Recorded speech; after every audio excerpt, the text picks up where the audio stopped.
Bonjour à toutes, je suis Doriane, journaliste aux nouvelles esthétiques et spa de beauté, les médias de référence pour les professionnels de la beauté et du bien-être. Vous écoutez Objectif Réussite, le podcast 100% terrain, pensé pour celles qui veulent faire évoluer leur institut avec clarté, ambition et sérénité. Dans chaque épisode, j'accueille un expert du secteur pour creuser ensemble une problématique concrète que vous rencontrez au quotidien en cabine. Qu'il s'agisse de fidélisation, de vente, de positionnement ou de carte de soins, ici pas de théorie floue. Vous repartez avec des clés pratiques et des idées actionnables à appliquer dès demain dans votre institut. Prête à faire passer votre activité au niveau supérieur ? Alors c'est parti pour l'épisode du jour. Aujourd'hui, on parle d'un sujet capital. Comment augmenter son chiffre d'affaires sans ajouter d'heures à son agenda ? Parce que non, travailler plus n'est pas la solution. Mon invitée du jour, c'est Julie Grachkevsi, formatrice en prothésie ongulaire, experte en nail business et fondatrice de Nailed It Academy. Elle accompagne chaque année des dizaines de prothésistes à transformer leur activité, leur positionnement et surtout leur rentabilité. Avec elle, on va parler tarifs, offres à valeur ajoutée, organisation, vente de produits, communication, bref, tout ce qui peut booster votre chiffre d'affaires sans sacrifier votre santé ou votre équilibre de vie. Bonjour Julie. Bonjour Doriane. Est-ce que vous pouvez expliquer dans un premier temps pourquoi c'est un sujet qui est important pour vous ? Parce que dans notre métier, le réflexe automatique, c'est de croire que si on veut gagner plus, il faut bosser plus. Et ça, c'est vraiment une fausse bonne idée. Il y a beaucoup d'esthéticiennes que je rencontre, de prothésistes ongulaires, qui ont des journées blindées. Le planning, il est rempli, les clientes, elles s'enchaînent, elles courent partout. Mais à la fin du mois, le compte en banque, il suit pas en fait. Et ça crée une vraie frustration. Elles donnent tout, elles aiment ce qu'elles font, mais elles s'épuisent pour un revenu qui en fait ne reflète pas du tout l'engagement qu'elles donnent derrière. Donc le pire, c'est que souvent elles culpabilisent en se disant je devrais faire des heures sup, je devrais bosser le dimanche, je devrais travailler encore plus, alors que non, ce qu'il faut, c'est vraiment changer de stratégie et pas de rajouter des cases dans le calendrier, quoi. Et qu'est-ce qui vous a amené à creuser cette problématique-là ? Mais moi, en fait, je suis formatrice et entrepreneur justement dans l'univers de la beauté depuis plus de 20 ans. Et quand j'ai commencé à former, on va dire, je voyais que je formais des professionnels qui étaient très doués techniquement, mais qui étaient complètement perdus dès qu'on parlait rentabilité. Donc j'avais en face de moi des femmes passionnées, des femmes courageuses qui avaient parfois un planning plein, mais qui vivaient avec des revenus vraiment instables et des fois même très bas. Et c'est là que je me suis dit, ok, le problème c'est pas toujours en fait leurs compétences, c'est vraiment le modèle économique qu'elles appliquent derrière. Donc c'est là que j'ai commencé à travailler justement sur des formations avec un vrai fond sur la stratégie business, on va dire. Et c'est devenu un petit peu mon cheval de bataille, en fait, les aider à gagner mieux et pas juste à bosser plus.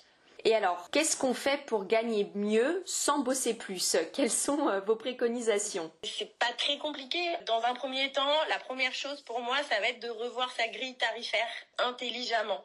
Ça veut pas dire juste augmenter ses prix parce que on l'a entendu sur Instagram, parce qu'on nous l'a dit. Non.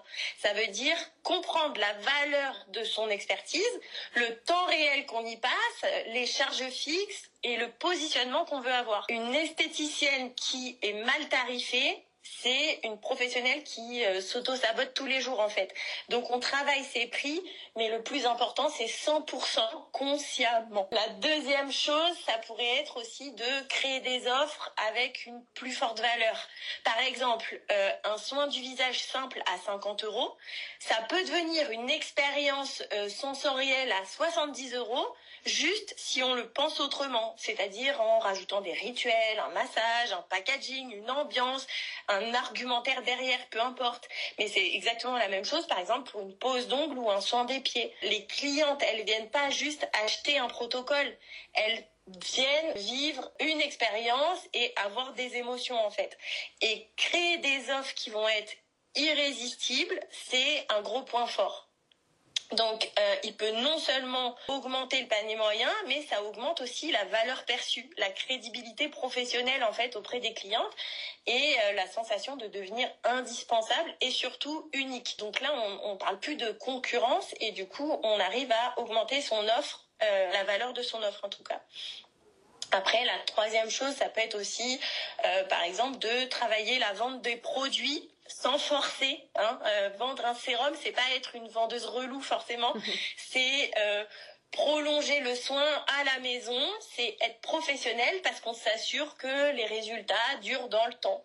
Donc, bien sûr, il faut savoir comment présenter le produit, quand en parler, comment l'intégrer naturellement, mais ça s'apprend. On pourrait dire aussi peut-être mieux organiser son planning.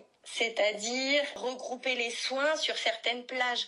On peut optimiser les pauses, réserver des créneaux qui vont être plus rentables, par exemple épilation, plus soins, plus produits, ou soins des pieds, soins des mains, parce que parfois c'est pas qu'on manque de temps, c'est juste que il est mal réparti dans le planning en fait. Mais alors justement, ça, vous parlez de cette meilleure répartition du temps et de l'optimisation des pauses notamment.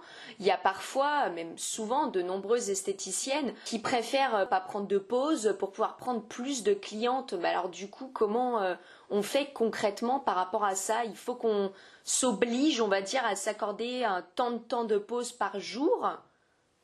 Tout ça, c'est de l'organisation. Pour moi, par exemple, la pause déjeuner, ça, c'est non négociable quand on est professionnel. Ça, c'est une question de durabilité ensuite. Parce que si on mange pas le midi, on va pas durer dans le temps, c'est pas possible.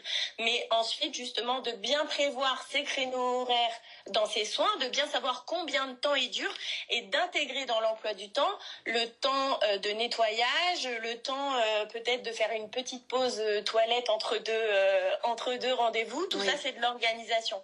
Mais on n'a pas besoin de un quart d'heure, 20 minutes entre deux soins parce que là, c'est de la perte de temps, de la perte de chiffre d'affaires.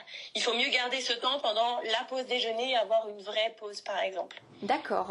Et est-ce qu'il y a autre chose, Julie, qu'on peut mettre en place ? Mais la dernière chose pour moi, évidemment, ce serait mieux communiquer parce que, encore une fois, pas plus communiquer, mais mieux parler aux bonnes clientes. Les bonnes clientes, ça veut dire les clientes qu'on veut, les clientes qui nous ressemblent, qu'on a décidé d'attirer, donc avec les bons mots, sur les bons canaux. Et aujourd'hui, la communication, elle fait partie intégrante du chiffre d'affaires. Les clientes, elles peuvent, c'est possible qu'une cliente arrive au rendez-vous avec déjà l'idée de dépenser sans même qu'on ait besoin d'en parler davantage, puisqu'on aura déjà fait ce travail en communication à l'avance en fait. Et Julie, est-ce que vous avez des exemples concrets? Alors vous accompagnez notamment des prothésistes ongulaires. Est-ce qu'il y a certaines personnes que vous avez accompagnées qui ont mis ces choses-là en place et pour qui ça a fonctionné?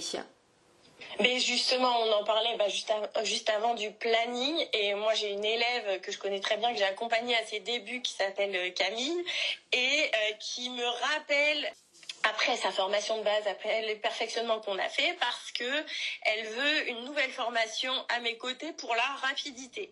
Parce qu'elle me dit, Julie, j'ai trop de demandes, mon planning il est rempli, mais le problème c'est que j'ai quand même besoin de développer mon chiffre d'affaires, donc j'ai besoin d'enchaîner plus de clientes, mais mes journées elles sont déjà à rallonge, donc en fait j'aimerais réduire le temps passé en clientèle pour pouvoir en prendre plus. Et là, moi, j'aime bien creuser un petit peu pour voir ce qui se cache là-dessous. Et en fait, en creusant, je découvre que la réalité, elle est tout autre. C'est-à-dire qu'en fait, elle est épuisée. Elle est à 2 doigts du burn-out. Son agenda, oui, il est blindé. Mais effectivement, le chiffre d'affaires ne suit pas. Donc, son compte bancaire, lui, il est pas blindé. Elle ne prend plus de plaisir à travailler. Elle a plus de temps pour elle a plus le temps de respirer. Et là, en fait, du coup, je lui ai dit un truc qu'elle s'attendait pas du tout. Je lui ai dit, en fait, tu dois pas travailler plus vite, tu dois perdre des clientes. Ah oui. Et d'ailleurs, c'est une phrase que on peut retrouver dans 2 réels que j'ai fait sur Insta parce que ça m'avait marqué de lui dire ça, mais c'était très spontané et voilà. Mais en fait, son problème, c'est pas qu'elle était pas assez rapide, c'est qu'elle s'épuisait en fait à vouloir travailler plus au lieu d'apprendre à bosser mieux. Et c'est exactement ce qu'on parle ensemble depuis le début. Donc, c'est ce qu'on a revu avec elle. On a revu son positionnement. Est-ce que vraiment, dans l'avenir, elle avait envie de faire du travail à la chaîne? On a revu ses tarifs. Est-ce que les tarifs qu'elle proposait maintenant reflétaient vraiment la valeur et la qualité de ses soins, parce que elle a évolué. Moi, je l'ai formée quand elle était débutante, mais là, maintenant, elle a 4-5 ans d'expérience, donc ses tarifs son travail n'est plus le même qu'à ses débuts. Donc forcément, les tarifs doivent s'ajuster derrière. Et on a parlé aussi expérience cliente parce que peut-être qu'elle pouvait prendre un peu plus de temps, au contraire, sur chaque cliente, sublimer encore plus chaque rendez-vous, chouchouter plus ses clientes, mais tout ça en faisant payer plus et à sa juste valeur. Donc le calcul, il était très simple.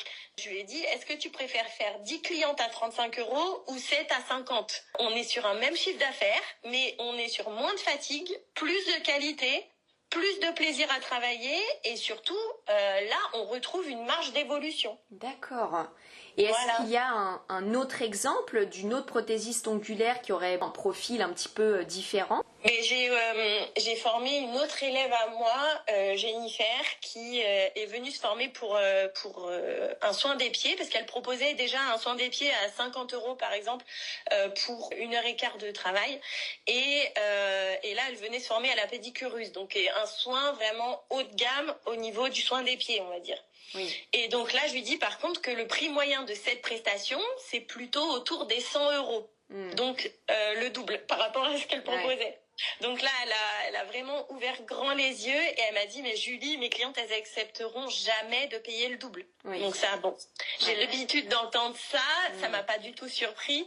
Et en lui expliquant, en lui donnant des arguments, etc., avec un peu de recul, on voit en fait que elle réalise que en fait son ancien soin, il n'était pas du tout rentable vu le temps qu'elle y passait, que elle arrêtait pas de parler prix alors que on aurait dû parler justement de valeur de soins, et que si elle voulait vendre une prestation premium, elle devait déjà apprendre à l'incarner. C'est sûr que on vend pas de la même façon un soin à 100 € qu'un soin à 35. Donc, avec elle, on a vraiment travaillé sur son positionnement, sur sa communication et surtout sa façon de présenter le soin. C'est-à-dire qu'on a mis en avant les résultats, on a mis en avant les bienfaits, l'expérience de ce soin qu'on peut offrir à la cliente, et on n'a pas parlé juste de l'image et de callosité, par exemple. Donc, et là, je l'ai eu au téléphone il n'y a pas longtemps. Aujourd'hui, elle vend sa pédicure 110 € du coup. Ah, 110 € plus cher que ce que je lui ai dit pour 1h30. Et en fait, elle a de la demande parce qu'elle a prouvé la valeur de ce soin-là. Et aujourd'hui, elle a même d'ailleurs abandonné son ancien soin qui avait plus aucun intérêt parce que quand on goûte à une version plus premium de son métier, on n'a pas envie de revenir en arrière. On veut pas des résultats moins bien, donc ni elle ni ses clientes d'ailleurs. Donc aujourd'hui, elle a ce soin et elle en est très contente. Elle est contente d'avoir changé surtout son état d'esprit par rapport à ça.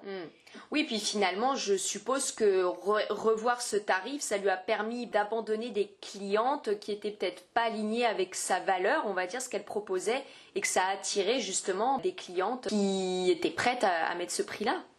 C'est ça, quand je dis qu'on bosse sur le positionnement, c'est exactement ça. Quelle cliente on veut avoir et comment on veut travailler, tout simplement. Ça, c'est exactement ce qu'on travaille quand on travaille le positionnement. Et qu'est-ce qu'il ne faut pas faire ? Est-ce qu'il y a une erreur qui est peut-être souvent vue dans le cadre de vos accompagnements ? Baisser les prix pour faire venir la clientèle. Ah oui, classique. Ça, c'est le piège de la peur. Ouais. Et je comprends parce que quand ça tourne pas, on a tendance à paniquer, mais ça, c'est une spirale qui peut vite devenir dangereuse en fait. On se met à attirer une clientèle qui va être très sensible au prix. Et une clientèle qui est très sensible au prix, c'est souvent une clientèle qu'on n'arrive pas à fidéliser, qui négocie, qui annule facilement, qui voit pas justement la valeur de notre travail, mais du coup juste le prix. Et s'il y a une concurrente moins chère qui s'installe à côté, c'est une clientèle qui va partir. Donc sur le long terme, moi je trouve que c'est une très mauvaise stratégie. Et en plus, avec ça, on a tendance à se dévaloriser, on finit démotivé, on finit épuisé et en plus fauché. Donc du coup, la vraie solution pour moi, c'est vraiment, comme on disait, d'attirer les bonnes clientes, de travailler sa posture, son positionnement, son discours et surtout son expérience client. Et si vous ne deviez donner qu'un seul conseil sur ce sujet, quel serait-il ? Réfléchis en entrepreneur et pas seulement en esthéticienne ou prothésiste ongulaire. Parce que oui, on est esthéticienne, on est prothésiste ongulaire, on est pro de la beauté, mais on est aussi et surtout une chef d'entreprise. Et qui dit chef d'entreprise dit penser modèle économique, penser rentabilité, penser valeur ajoutée, penser stratégie. Parce que il faut pas penser que au planning qui va se remplir. Ça, c'est le vrai pouvoir, c'est vraiment de construire une activité qui nous fait kiffer, oui, mais aussi et surtout qui nous fait vivre. Oui, c'est quand même un peu essentiel. Alors, ce qu'on retient de cet échange avec Julie, c'est que si votre agenda il déborde mais que votre compte bancaire il reste à sec, le problème c'est pas votre rythme de travail mais votre stratégie. Travailler plus ne veut pas dire gagner plus, mais travailler mieux, oui. Et donc ça passe, comme le disait Julie, par des tarifs justes et assumés, des offres à haute valeur ajoutée, une vente fluide et pro, une organisation optimisée et surtout une communication ciblée et impactante. Donc merci beaucoup Julie pour vos conseils cash mais bienveillants. Si certaines esthéticiennes sont intéressées par votre démarche et veulent en savoir plus, comment elles peuvent vous contacter ? Surtout sur Instagram, j'ai Instagram, c'est @nailit.academy avec un Y by Julie. Sur l'Instagram, il y a toutes les coordonnées du site internet, adresse mail, etc. Mais il y a aussi pas mal d'astuces sur Instagram qui peuvent peut-être leur servir. Merci beaucoup Julie. Merci à vous Doriane. Si ce format vous plaît, pensez à vous abonner et à découvrir nos autres épisodes d'Objectif Réussite. Des astuces, des méthodes, des outils, toujours pensés pour vous, esthéticiennes et pros du bien-être. À très vite dans un prochain épisode.